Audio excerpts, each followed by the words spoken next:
Morning, praise the Lord. Blessing for nation ministry Gujarat से मैं आपका भाई सैम क्रिश्चियन। प्रभु ने हमें दिए हुए इस नए सुंदर दिन पर आप सभी को जय मसीह की और भारत देश के सारे नागरिकों को हमारी मिनिस्ट्री की ओर से 75 इयर्स की स्वतंत्रता दिन की मैं उनको शुभकामनाएं देता हूं। आज हम प्रभु के इस वचन का अध्ययन करेंगे। गलातियों की पत्री उसका 5वां अध्याय उसकी पहली आयत। वहां पर लिखा है, मसीह ने स्वतंत्र बने रहने के लिए ही हमें स्वतंत्र किया है, इसलिए आप लोग दृढ़ रहे और फिर दास्ता के जुए में नहीं जुते। आज पूरे देश में स्वतंत्रता दिन की आज सेलिब्रेशन उसका किया जाएगा। इस दिन को याद किया जाता है कि जब 1947 अगस्त को अंग्रेज जो इस देश के ऊपर राज कर रहे थे, उनकी गुलामी में से हमारे देश को आजादी मिली। दासत्व की गुलामी से देश को आजाद करने के लिए जिन्होंने एक बहुत ही बड़ा देश के अंदर योगदान दिया, वैसे हमारे देश के राष्ट्रपिता महात्मा गांधी को उनके त्याग और बलिदान को याद करते हुए आज हमारे राष्ट्र के अंदर तिरंगा लहराते हुए इस बात को प्रकट किया जाता है कि भारत देश अब गुलाम नहीं लेकिन एक आजाद राष्ट्र है। पवित्र शास्त्र बाइबल में इज़राइल के अंदर भी एक समय के इतिहास को देखे तो इब्राहिम के जो वंश था वो 400 साल तक मिस्र की गुलामी में रहा। वहां उनको दुख, पीड़ा, यातनाएं और तकलीफें दी गई और एक गुलाम के रूप में वहां पर लोग काम कर रहे थे। उनको छुटकारा चाहिए था और परमेश्वर ने उनके छुटकारे के लिए मूसा का उपयोग किया। परमेश्वर ने उसको बुलाहट दी कि वो परमेश्वर के लोगों को वहां से बाहर लेकर आए और परमेश्वर ने उनको मूसा के द्वारा गुलामी में से परमेश्वर ने उनको आजाद किया। और आज भी उनकी वर्तमान जो पीढ़ी है वो उस छुटकारे के दिन को याद करते हुए आज भी वो इस दिन को सेलिब्रेट करते हैं कि जब उनके पुरखों को गुलामी में से आजादी मिली। दासत्व में से और बंधनों में से आजाद होना वही सच्ची स्वतंत्रता है और जिसमें एक गुलामी से और उसकी सत्ता से मनुष्य को संपूर्ण रीति से आजादी मिलती है।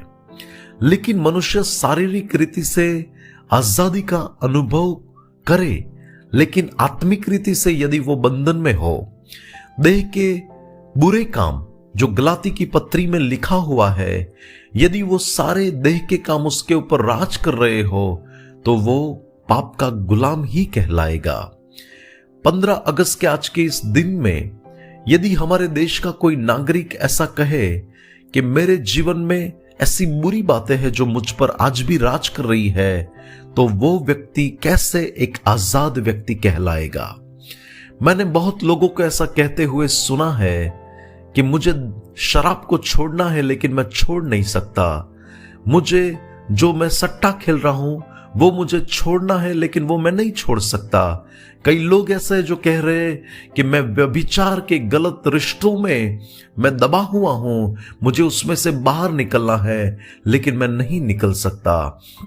और आज देखा जाए तो पाप मनुष्य के ऊपर, राष्ट्र के ऊपर और दुनिया के ऊपर राज कर रहा है और इस मनुष्य जगत पर चारों तरफ देखा जाए तो अंधकार से भरी हुई परिस्थिति में बाइबल ऐसा कहती है यूहन्ना रचित सुसमाचार के पहले अध्याय में कि यीशु मसीह जगत का उजियाला बनकर इस संसार में आया।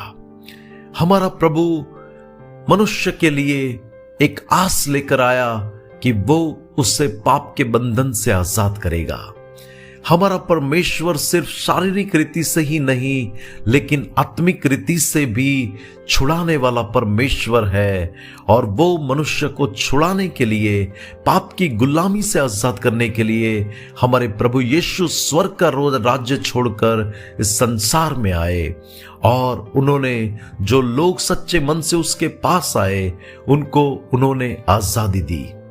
मैं एक भाई को जानता हूं जो एक आजाद राष्ट्र के नागरिक होने के बावजूद भी पिछले 35 साल से व्यसन के बंधन में थे। ऐसी बातें उनके जीवन में थी जहां पर वो चीजें उनको छोड़ नहीं रही थी। उनको भी ऐसा लग रहा था कि मैं इसमें से बाहर आना चाहता हूं लेकिन नहीं आ सकता। लेकिन एक आत्मिक संगति में एक रात्रि में वो हमारी मीटिंग में आए और जब उन्होंने वचन के दर्पण में उस आईने के अंदर अपने आप को देखा तो उन्होंने जाना कि मैं तो बहुत सारे बंधन में हूं, और उन्होंने उस बंधन से आजाद होने के लिए प्रभु यीशु मसीह को पुकारा और अपना जीवन उनके हाथों में दिया। उसी रात्रि को परमेश्वर ने उनको सच्ची आजादी का अनुभव दिया और उसके बाद उन्होंने कभी भी कोई ऐसा व्यसन नहीं किया। हालेलुया। और वो मनुष्य प्रभु यीशु में एक नई उत्पत्ति बन गया।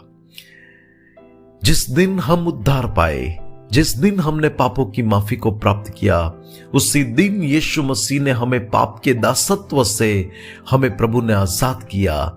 लेकिन आज का संदेश हमें यह कह रहा है कि हम अभी प्रभु में दृढ़ बने रहे। हमने परमेश्वर में जो नया जीवन पाया है उस जीवन में हम स्थिर रहे और फिर दास्ता के जुए में फिर कभी भी हम न जाए, हम फिर कभी भी वो पाप की गुलामी की दिशा में न जाए और उस दासत्व को हम फिर से न पहने। ऐसा हमारा प्रभु चाहता है। ये वचन के द्वारा हमारा प्रभु हमें आशीष दे। आइए हम दुआ करते हैं। अनुग्रहकारी मेरे प्यारे स्वर्गीय पिता, आज के इस वचन के लिए मैं आपका धन्यवाद करता हूं प्रभु। मेरे देश के लोगों के लिए, ओ परमेश्वर, और इस पृथ्वी पर बसने वाले सारी मानव जाति के ऐसे लोगों के लिए मैं प्रार्थना करता हूं कि जो लोग आज भी पाप के बंधन में दबे हुए हैं, जो लोग आज भी अंधकार में है, पिता मैं प्रार्थना करता हूं यीशु मसीह के नाम से प्रभु इस संसार को और हमारे देश के ऐसे नागरिकों को परमेश्वर आप सारे पाप के बंधन से आजादी दे। परमेश्वर, ऐसे लोग जो आज ऐसी परिस्थिति में प्रभु दबे हुए हैं, बंधन में है, आप उनके सारे बंधन से उनको आजाद करें। ऐसी मेरी प्रार्थना और विनती है। हमारे राष्ट्र को आप आशीषित करें, गवर्नमेंट को ब्लेस करें, हमारे देश में परमेश्वर सारी भली और अच्छी बातें प्रकट हो। यीशु के नाम से मांगते हैं, आमीन। May God bless you. Have a blessed day. Shalom.